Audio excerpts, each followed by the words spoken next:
हल हल हल हल ते जाबे अपन ससुर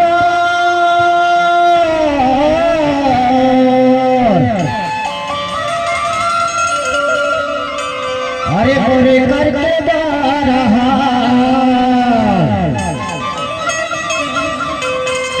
अरे पूर्णिमा एक मीना के पगली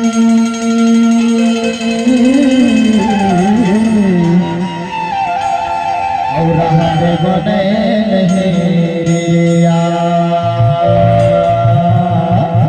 ऐसे ना था जब ले छोड़ के भगे तब ले भला तोरे तोर थे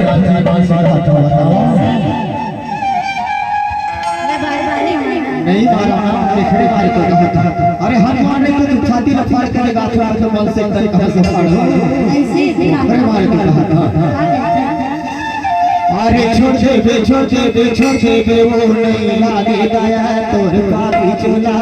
छोड़ दे लागे गया तोर पापी चुला छोड़ दे